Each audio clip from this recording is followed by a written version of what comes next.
Digapahandi Gyanshree public school वार्षिक क्रीड़ा प्रतियोगिता उद्यापित गंजाम जिला दिगपहंडी स्थित ज्ञानश्री पब्लिक स्कूल परिसर में 3 दिन धरी चलता वार्षिक क्रीड़ा प्रतियोगिता बुधवार दिन सफलतार सह उद्यापित हो जाइछि। स्कूल अध्यक्षा स्वाति पात्र तत्वावधान में आयोजित ଏହି उत्सव क्रीड़ा और आध्यात्मिकतार समन्वय देखा मिलता। दिगपहंडी सीआरसीसी अनिल कुमार दास मुख्य अतिथि भाव जोगदे कृति प्रतियोगी को उत्साहित करते।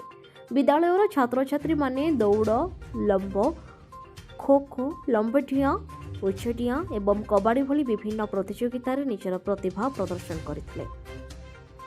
क्रीडारे अजय कुमार दोरा समस्त खेल परिचालना करथिबा बेले और निर्देशक भाव मनोज कुमार षडंगी दायित्व नेथिले। से निज अभिभाषण में छात्र छात्री को क्रीड़ा क्षेत्र में क्यारियर गढ़ा उत्साहित करते। विद्यालयर शिक्षयित्री रश्मिता साहू और लेले रेड्डी कार्यक्रम में संयोजन करथिला बेले विद्यालयर शिक्षयित्री सोनाली दोरा और नूतन पंडा धन्यवाद अर्पण करथिले। ଏହି କାର୍ଯ୍ୟକ୍ରମକୁ ସଫଳ କରିବାରେ ବିଦ୍ୟାଳୟର ଧରିତ୍ରୀ ବାଡ଼ତିଆ, ସ୍ୱାଧୀନା ଦୋରା, ଏରୋଜି, ବନ୍ଦନା ବେହେରା, ବର୍ଷା ଦୋରା, ରମ୍ଭା ବେହେରା, ସ୍ୱର୍ଣ୍ଣଲତା ପ୍ରଧାନ, ସ୍ୱପ୍ନା ସାହୁ ପ୍ରମୁଖ ସହଯୋଗ କରିଥିଲେ। आज आम ज्ञानश्री पब्लिक स्कूल तरफ शिक्षा वर्ष 2025-26 खेल पिलामानकर आज अनुष्ठित होईछि। एटा 3 दिन पर्यंत रहबो। आज काली पर दिन ए 3 दिन पिलामानकर खेल रहबो।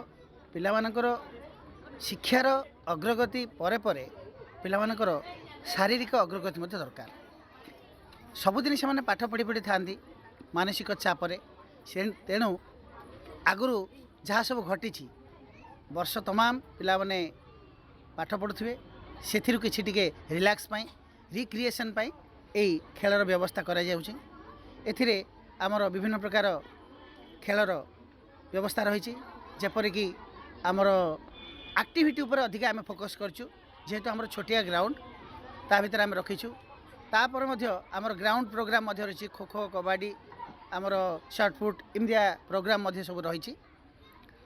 यही खेल द्वारा पिला मानकर मानसिक रिलैक्स से माने पाइबे। आम स्कूल ये आम स्कूल समस्त शिक्षक शिक्षयित्री पूरा सचेतन अच्छा पिला माननकु केमती भलरे खेलिबे केमती सब तांकर प्रोग्राम गुड़ा भलरे सब हम ए प्राइज मैटर किसी ना किंतु गोटे से उत्साहित करने फर्स्ट सेकेंड थर्ड ए जो रही ये प्रथाटी को आमे आपणईछु। आउ विशेष किसी ना मु स्टाफ को धन्यवाद देवी से भलरे खेलटा को आगू नेबे बोलिकी बहुत बहुत धन्यवाद।